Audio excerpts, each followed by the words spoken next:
आप देख रहे हैं अपना बिहार और आपके साथ मैं हूं विवेक और बुलेटिन में कोरोना से जुड़ी हुई हर बड़ी खबर आपको दिखाएंगे। लेकिन इस वक्त एक बड़ी खबर है दरभंगा से। दरभंगा में गैंगरेप के 4 आरोपी गिरफ्तार कर लिए गए हैं। इस वक्त की बड़ी खबर, जहां दरभंगा में गैंगरेप के 4 आरोपी गिरफ्तार किए गए हैं। दुष्कर्म के बाद इन्होंने वायरल किया था वीडियो। 5वें आरोपी की तलाश में छापेमारी जारी है। जाले थाना क्षेत्र का ये मामला है, जहां 26 अप्रैल को गैंगरेप की वारदात हुई थी। तो 26 अप्रैल को हुई थी गैंगरेप की वारदात और इसके 4 जो आरोपी हैं, इस गैंगरेप के दोषी हैं, उन्हें गिरफ्तार किया गया है। 5वां आरोपी कहां है, इसकी तलाश जारी है। दुष्कर्म करने के बाद इन्होंने वीडियो वायरल किया था। और विपिन है हमारे साथ फोन लाइन पर। विपिन, क्या अपडेट है इस पूरे मामले में? जी विवेक, अभी चूंकि एक आरोपी फरार है, 4 को पुलिस ने गिरफ्तार कर लिया है। लेकिन सामूहिक दुष्कर्म जो घटना हुई है इलाके में, ये संसार करने वाली घटना है, जिससे आक्रोश है लोगों के बीच में। चूंकि एक ही गांव के रहने वाले ये युवक भी हैं और पीड़िता भी है, तो ऐसे में गांव में आक्रोश है कि इन युवकों के द्वारा इतने संसार करने वाली घटना को अंजाम दिया है। पुलिस भी तत्काल रात से ही सदर डीएसपी अनुज कुमार जो है छापेमारी कर रहे हैं और 5वें लड़के की भी गिरफ्तारी जल्द कर ली जाएगी। जी विवेक, चलिए, बहुत बहुत शुक्रिया इन तमाम जानकारियों के लिए। तो 5वें आरोपी की तलाश जारी है। आइए जानते हैं बिहार में कोरोना का अपडेट क्या है। तो बिहार में कोरोना संक्रमित मरीजों की जो संख्या है वो 579 पहुंच चुकी है। कल एक दिन में 29 नए मामले सामने आए और बिहार के 36 जिले कोरोना संक्रमण के दायरे में हैं। सहरसा, सुपौल में भी संक्रमित मरीज मिले हैं। कल की बात करें तो खगड़िया में भी मरीज मिले। पटना में बीएमपी के 5 जवान कोरोना संक्रमित हैं और कल 41 मरीज ठीक होकर अपने घर लौट चुके हैं। स्वस्थ होने वाले मरीजों की संख्या 287 है और बिहार में रिकवरी रेट 48.5% है। बिहार के 7 अस्पताल हैं जहां सैंपल की जांच की जा रही है। और बीते 5 दिनों में बिहार में कोरोना के बढ़े आंकड़ों पर नजर डालिए। 4 मई को 11 मरीज, जबकि 5 मई को यह आंकड़ा 7 मरीज का था। 6 मई को 7 मरीज मिले थे। 7 मई को 8 मरीज मिले, वहीं 8 मई को 29 मरीज। और बड़ी खबर आ रही है नवादा से, जहां सिरदला क्वारंटाइन सेंटर से प्रवासी मजदूर भाग गए हैं। 70 से ज्यादा मजदूरों के भागने की खबर है।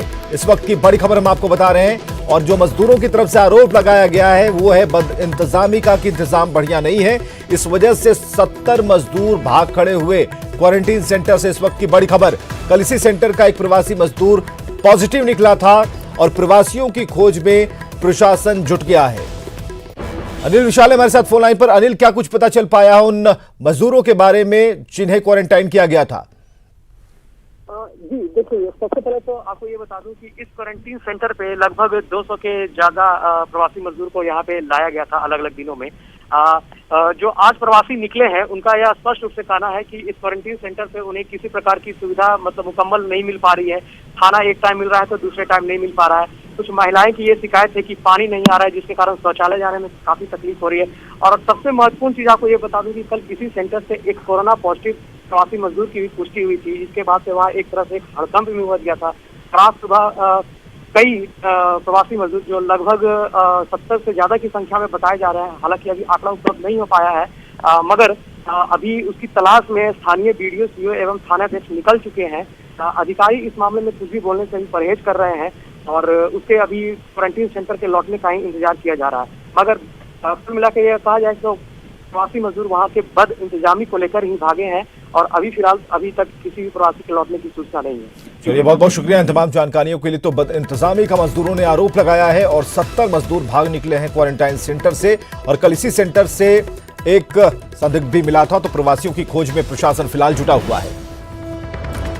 और पटना में 5 बीएमपी जवान पॉजिटिव पाए गए हैं। ये बड़ी खबर हम आपको बता रहे हैं। बीएमपी 14 के हैं सभी पॉजिटिव जवान और पटना के खाजपुरा के पास ये लोग रहते हैं। बिहार में कुल कोरोना संक्रमित की संख्या 579 और कल एक दिन में 29 संक्रमित मरीज मिले। बीएमपी 14 के सभी जवान ये हैं जिनका इलाज चल रहा है। और पटना के खाजपुरा के पास बीएमपी 14 है जहां ये रहते हैं और कुल संक्रमितों की संख्या 579 पहुंच चुकी है।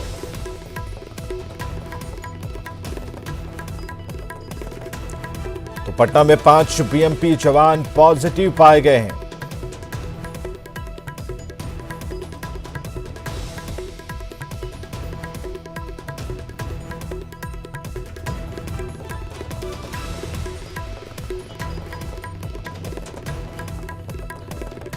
तो कल एक दिन में 29 संक्रमित मरीज मिले थे और जो खबर है उसके मुताबिक पटना में 5 बीएमपी जवान पॉजिटिव पाए गए।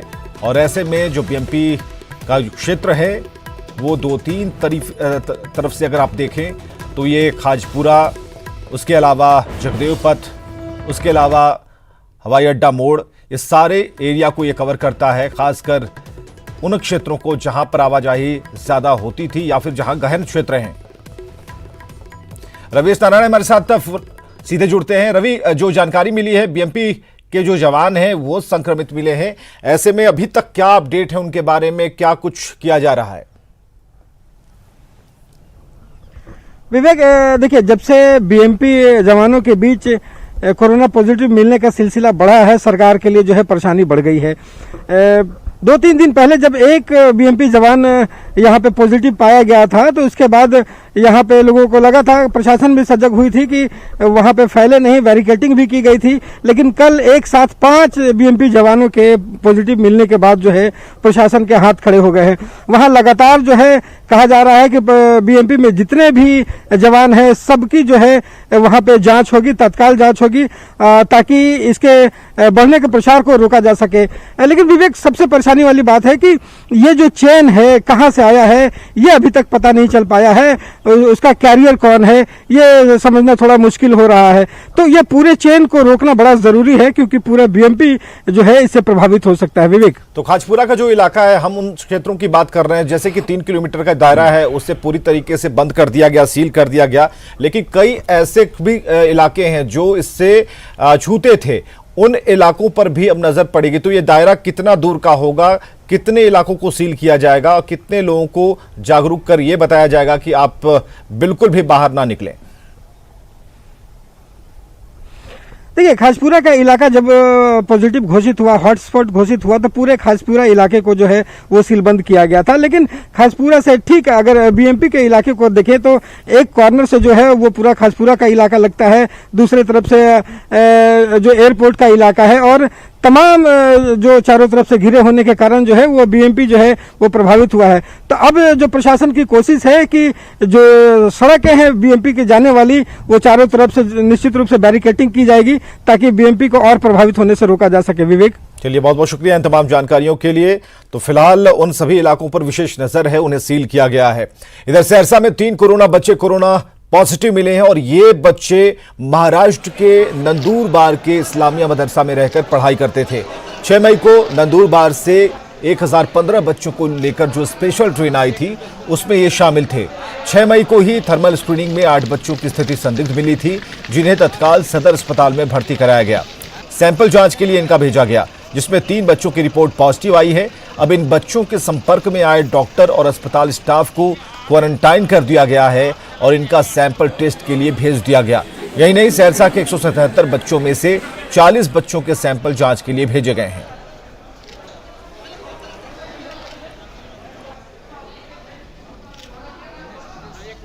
टोटल 530 सैंपल लिए गए हैं, जिसमें कि 44 अभी पेंडिंग है। 3 पॉजिटिव आए हैं, बाकी सब नेगेटिव हैं। 3 पॉजिटिव आया है, वो 3 पॉजिटिव आया वो एक सुपौल जिला का है, एक सहरसा जिला का सौर बाजार का है और दूसरा एक नेपाल जिला का है। शेखपुरा में कोरोना का जो पॉजिटिव मरीज मिला है वो कुछ दिन पहले सूरत से घर आया था। गांव वालों की शिकायत पर उसे क्वारंटीन किया गया। पॉजिटिव केस मिलने के बाद पूरे इलाके को सैनिटाइज किया जा रहा है। कोरोना पॉजिटिव युवक के परिजन के सैंपल को भी जांच के लिए भेजा जा रहा है। साथ ही युवक के संपर्क में आए लोगों की पहचान की जा रही है।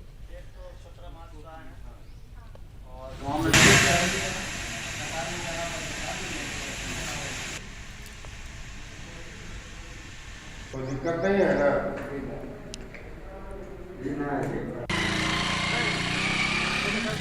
तो सूरत से आया था ये मरीज और परिजनों के सैंपल्स की अब जांच होगी। जो खबर आ रही है शेखपुरा से, सूरत से आया था कोरोना पॉजिटिव युवक और उसके बाद उसके साथ रहने वाले जो लोग हैं, उसके परिवार के लोग हैं, उनके भी अब सैंपल्स लिए जा रहे हैं जिनकी अब जांच होगी।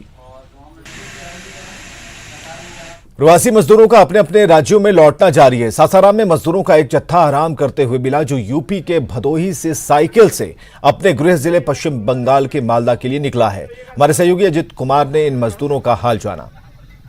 बिहार के दूसरे प्रांतों से रोहतास जिला में प्रवासी मजदूरों का आना जारी है और ये सिलसिला जब से लॉकडाउन हुआ है तभी से है। आप देख सकते हैं कि ये जो श्रमिक बैठे हुए हैं, कतार से बैठे हुए हैं, ये सासाराम में आए हुए हैं। ये उत्तर प्रदेश के भदोही से यहाँ पर आकर पहुंचे हैं और इन लोगों को बंगाल के मालदा जाना है। अब आप समझ सकते हैं कि लगभग 600-700 किलोमीटर की दूरी ये लोग तय करने के लिए निकले हैं और इन लोग का जो सवारी है ये साइकिल है। आप देख सकते हैं कि ये साइकिल है और साइकिल के पीछे इनकी सामान है और इसी सामान को लेकर ये यूपी से निकले हैं 700 से 800 किलोमीटर की दूरी तय करने के लिए। और देखिए किस तरह से ये लोग चुपचाप यहाँ बैठे हुए हैं। इन लोगों को चाहिए कि रास्ते में कुछ खाने की व्यवस्था हो जाए, कुछ पानी की व्यवस्था हो जाए, लेकिन वो भी पूरी तरह से नहीं हो पा रही है। आइए हम कुछ उस तरह के श्रमिकों से बात करते हैं। जी बताइए, कहाँ से आ रहे हैं? भदोही जिला से। हाँ, कैसे चले हैं वहाँ से? साइकिल से चले हैं। हाँ, कहाँ जाना है? मालदा जिला जाना है, वेस्ट बंगाल। वेस्ट बंगाल के मालदा जिला इन लोगों को जाना है। ये लोग साइकिल से चल कर आए हैं। जी बताइए, कहाँ से आए? भदोही जिला से। क्या दिक्कत हो रही थी वहाँ? मतलब वहाँ हम लोग काम करते थे, वहाँ काम का साधन नहीं है। जो फैक्ट्री में काम करते हैं वो फैक्ट्री पहले से बंद हो चुका था। अब उसके पास बोल रहे हैं कि हम लोग के पास खाने पीने का व्यवस्था नहीं है, तो हम लोग को व्यवस्था करके दीजिए। तो बोल रहा है कि देखिए काम धंधा नहीं। अब हम सोचे कि हम लोग को जो मिलता था खाना पीना जो हम लोग के पास पैसा था वो खत्म हो गया। उसके बाद हम लोग सोचते कि यहाँ रहेंगे तो घर में फैमिली परेशान है, हम लोग की परेशान है। इससे अच्छा मतलब गांव से अपने पास से जो कुछ बचा था उससे हम लोग कोई नया खरीदा है साइकिल, कोई पुराना खरीदा, इसी से मिला के हम लोग चल रहे हैं। तो बहुत से ऐसे श्रमिक हैं जिनके पास साइकिल नहीं था, किसी तरह कर्ज लेकर वो लोग साइकिल खरीदे हैं और साइकिल खरीद कर ये लोग भदोही से पश्चिम बंगाल के लिए निकल पड़े हैं। अभी ये लोग सासाराम पहुंचे हैं। तो इस प्रकार श्रमिकों की जो समस्या है वो खत्म होने का नाम नहीं ले रही है। अजीत कुमार, न्यूज़ 18, सासाराम। और बेगूसराय में पुलिस की सख्ती के बावजूद लॉकडाउन के नियमों का उल्लंघन जारी है। नगर थाने के नौलखा विशनपुर रोड में कपड़े की दुकान श्रीमान वस्त्रालय ने नियमों को ताक पर रखकर दुकान खोल दी। पुलिस को जब इस बात की खबर लगी तो गश्ती दल मौके पर पहुंचा और दुकान को बंद करने के लिए कहा गया, लेकिन दुकानदार उल्टे पुलिसकर्मियों से ही उलझ पड़ा और 8 महिला ग्राहकों के साथ दुकान का शटर अंदर से ही बंद कर दिया। पुलिस की 1 घंटे की सख्ती के बाद दुकानदार ने शटर उठाया। दुकानदार के साथ पुलिस 8 महिला ग्राहकों को लेकर थाने पहुंची, जहां से महिला ग्राहकों को सख्त हिदायत देकर छोड़ा गया। वहीं दुकानदार से पूछताछ चल रही है। और मुंबई से स्पेशल श्रमिक ट्रेन से 1250 मजदूर मोतिहारी पहुंचे। इनमें बिहार के 22 जिलों समेत यूपी और झारखंड के भी मजदूर शामिल हैं। मोतिहारी स्टेशन पर पहुंचने के बाद मजदूरों को जिला प्रशासन की तरफ से फूड पैकेट्स दिए गए। प्रवासी मजदूरों को बसों से उनके ब्लॉक मुख्यालयों में भेजा गया, जहां वे क्वारंटाइन सेंटर में रहेंगे। क्योंकि बहुत सारे लोग इसमें से रेड जोन से आए हुए हैं, तो कुछ लोगों का रैंडमली हम VTM सैंपलिंग भी करेंगे ताकि जो है हम निश्चिंत हो सके कि कोई कोरोना संदिग्ध इसमें पॉजिटिव तो नहीं है। लॉकडाउन में पश्चिम बंगाल के पश्चिम वर्धमान जिले के पूर्वस्थली में 150 से ज्यादा, भागलपुर, मुंगेर समेत कई जिलों के प्रवासी मजदूर फंसे हैं। स्थानीय प्रशासन ने उनके रहने और खाने की व्यवस्था की है, लेकिन वे अब अपने बच्चों की खातिर अपने घर लौटना चाहते हैं। पश्चिम बंगाल सरकार इनकी वापसी का इंतजाम नहीं कर रही, इसे लेकर ये लोग काफी गुस्से में और साथ ही मदद नहीं मिलने पर पैदल ही घर वापसी की बात कह रहे हैं।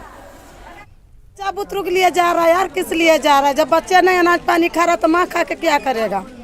एक मुट्ठी खाते हैं तो दिन भर सोचते हैं, रोते हैं, घर पर नहीं जा रहे हैं। तो अभी बोल रहे थे पैदल जाएंगे, पैदल तो हम जाएंगे, सबके छोड़ दीजिए तो हम पैदल चल जाएंगे मुंगेर जिला के। बच्चा बुतरू वहाँ मर रहा है खाने पीने से, हम बिनू है, लेकिन हम क्या लिए जिएगा? बच्चा के लिए मर रहे हैं हम सब। अब बच्चा तड़प रहा है घर, हम सब खाने से यहाँ कोई फायदा नहीं है। हमसे आज से कल तक हमको भेजिए घर, न तो पैदल चले जाएंगे। हाँ, छुट्टी दीजिए, हुक्म दीजिए। आप काहे घाट जाना चाहते हैं? बच्चा बुतरू के लिए बच्चा बुतरू वहाँ काहे के लिए? बच्चा बुतरू का हम सब हम यहाँ रह के क्या करेगा? बोलिए, पैदल चले जाएगा सर। सरकार हमारी नीतीश दे दी ही है ऑर्डर की इनको किसी तरह पहुंचाया जाए।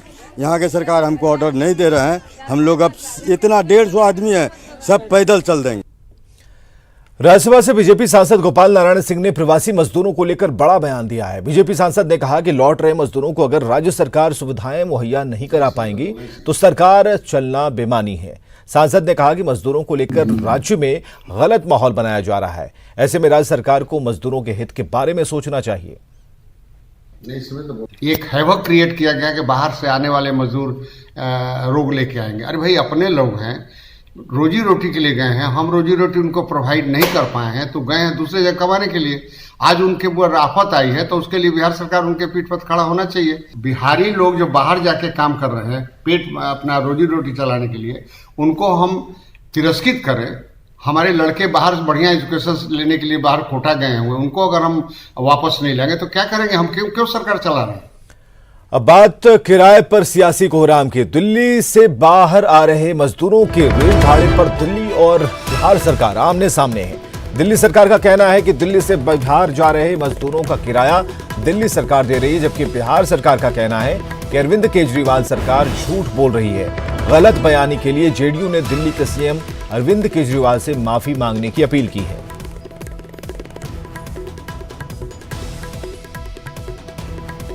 कवाल केजरीवाल साहब मुख्यमंत्री होके इतना झूठ कि बिहार आने के लोगों का किराया दिल्ली सरकार दे रही है और आपके मंत्री बयान दे रहे हैं, आपके सांसद बयान दे रहे हैं। शर्म लज्जा सब बेच के खा गए हैं क्या?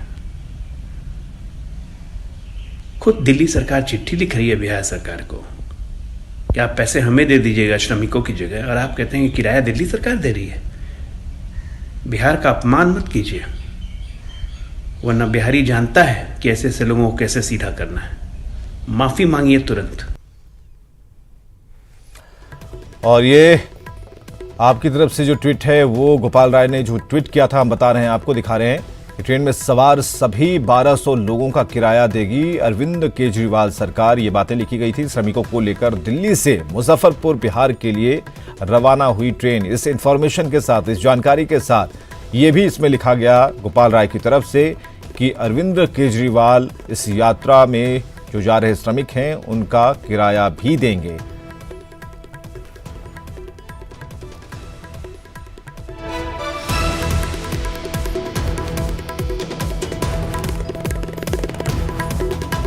और बिहार सरकार के मंत्री नीरज कुमार भी फोन लाइन पर जुड़ चुके हैं। नीरज जी, जो गोपाल राय ने पोस्ट किया, ट्वीट किया, जो जानकारी दी, इंफॉर्मेशन दी, उसे रिट्वीट किया गया और अरविंद केजरीवाल ने इसे रिट्वीट कर दिया, तो ऐसा तो हुआ नहीं।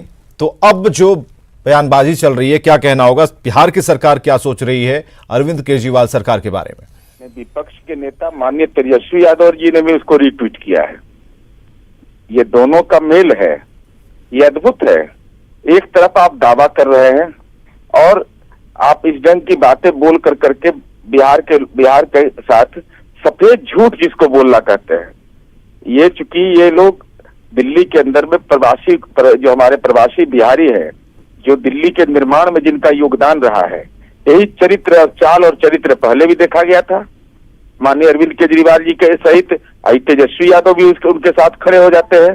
इसका मतलब तो साफ है भाई, आपने ये 7 तारीख को ये चिट्ठी लिखते हैं, वो चिट्ठी में क्या कहते हैं? Payment of fare in respect of Shramik special train from Delhi to Muzaffarpur. इसका क्या मतलब है? एक तरफ आप दावा कर रहे हैं कि मैं दे रहा हूं, तो ये आप भुगतान की बात क्यों कर रहे थे? इसका मतलब क्या हुआ? राज्य सरकार हमारी सक्षम है, केंद्र सरकार सक्षम है। गाइडलाइन में हमने परिवर्तन, हम लोग के अनुरोध पर केंद्र सरकार ने परिवर्तन किया। नीरज जी, एक बात और भी कि अगर केजरीवाल की सरकार अगर भाड़ा देना चाहती है, किराया देना चाहती है, देने दीजिए, ठीक है। इससे बिहार सरकार का ही पैसा बचेगा, पैसा कोई भी दे। तो ये चिट्ठी का एक ट्वीट कर रहे हैं माननीय गोपाल राय जी, राज्य मंत्री परिषद के सदस्य हैं, जो national capital territory of Delhi का जो ये लेटर है, तो ये क्यों भेजा? इसका गुनाहगार कौन है? लेकिन उन्होंने तो इन्फॉर्मेशन दी ना, जानकारी दी कि अब अरविंद केजरीवाल सरकार इतनी सजग है कि हम भाड़ा भी देंगे, किराया भी देंगे, चिंता करने की बात नहीं। ये अरविंद केजरीवाल जी की सरकार का ही पार्ट है ना। पीके गुप्ता कौन है? स्टेट नोडल अफसर हैं, जो होम मिनिस्ट्री के गाइडलाइन पे नोडल अफसर बनाए गए। ये दोनों बात के चुरचुर मुरमुर दोनों, ये तो सीधे तौर पर है कि इन लोगों को केवल पिछले दिनों में यह देखा गया था कि जो प्रवासी बिहारियों के साथ इन्होंने माइक अनाउंस करवा करके जो जघन्य अपराध किया, इस ढंग का कृत्य किया, ये कृत्य कहीं भी सामाजिक जीवन में अपेक्षित है? तो कोई ऊपरी लेवल पर कोई बातचीत हुई है दिल्ली सरकार से? ठीक है, ये आरोप लगा देना कि अरविंद केजरीवाल अगर उनकी सरकार या फिर गोपाल राय झूठ बोल रहे हैं तो झूठ को सच में कैसे तब्दील करेंगे? नहीं, हमारे जल संसाधन मंत्री माननीय संजय झा जी ने ट्वीट करके पूरे तथ्यों की जानकारी दे दी है। तो हमारा सीधे तौर पर कहना है कि प्रवासी किसी के दया के पात्र नहीं है, किसी की औकात नहीं है कि बिहारियों को दया का पात्र बना दे।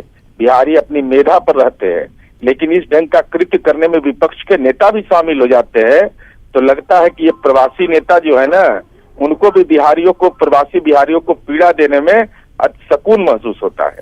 बहुत बहुत शुक्रिया नीरज जी हमसे बातचीत करने के लिए और अपनी बात रखने के लिए। तो दिल्ली सरकार के दावे को जेडीयू ने किया है खारिज और दिल्ली सरकार मजदूरों को किराया देने का दावा कर रही है, जो ट्वीट गोपाल राय का हमने आपको दिखाया, जिसे रिट्वीट अरविंद केजरीवाल ने किया है। इधर लॉकडाउन के बीच सरकार ने शर्तों के साथ कुछ दुकानों को खोलने की इजाजत दी है। जमुई में प्रशासन ने दिन में 12 बजे से 4 बजे तक दुकान खोलने की इजाजत दी है, लेकिन महाराजगंज इलाके में सुबह 7 बजे ही दुकानें खुल जा रही हैं। यही नहीं, ना तो सोशल डिस्टेंसिंग का पालन होता है, ना ही और किसी नियम कानून का। बाजार का जायजा लिया हमारे सहयोगी केसी कुंदन ने। अभी हम खड़े हैं जमुई शहर के महाराजगंज में और देख सकते हैं कि स्थिति क्या है। कई दुकानें ऐसी हैं जो जिनको नहीं खुलना चाहिए था, वो खुल चुकी है। दूसरी तरफ हम दिखाना चाहेंगे कि कुछ दुकानें हैं जो इलेक्ट्रिकल्स और इलेक्ट्रॉनिक्स की दुकानें हैं, और देखिए किस तरह से शटर गिराए जा रहे हैं। हैरानी की बात है कि जिला प्रशासन ने समय तय करके रखा है कि 12 बजे से 4 बजे तक दिन में आपको दुकान खोलना है, लेकिन सुबह से 6 बजे से ही दुकानें खुल जा रही हैं, और ना सोशल डिस्टेंसिंग का पालन हो रहा है और ना किसी नियम कानून का। अधिकारी और प्रशासन के अधिकारी तो नियम कानून बना दिए, लेकिन इसको पालन कौन कराएगा? अब देखिए कि किस तरह से ये दुकानें बंद हो रही हैं। हैरानी की बात है, अब लोग मास्क पहनना भी पसंद नहीं कर रहे। अच्छा ये बताइए, हेलो, मास्क क्यों नहीं पहने आप? मास्क क्यों नहीं पहने? पहले तो ऐसे ही घूम रहे थे। ऐसी इस तरह की लापरवाही है। और दूसरी बात, एक और चीज दिखा रहा हूँ कि बाजार का स्थिति देख लीजिए कि क्या हालात है। बाजार का ये हालात है कि इंसान जो है वो कोई मेंटेन नहीं हो रहा है सोशल डिस्टेंसिंग का, जैसे तैसे लोग चल रहे हैं और कहीं कुछ इंतजाम नहीं देख रहा। प्रशासन के लोग भी नहीं यहाँ दिख रहे हैं कि ये नियम जो बनाए गए हैं उसका अमल कैसे कराया जाए।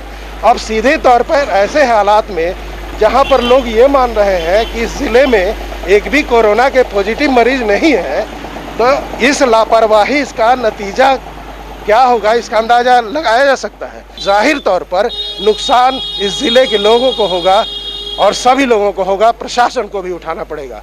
केसी कुंदन, न्यूज़ 18 जमुई। खबरें लगातार जारी हैं, आगे देखिए जोहार झारखंड। इस न्यूज हेडलाइंस के प्रायोजक सच्ची सहेली।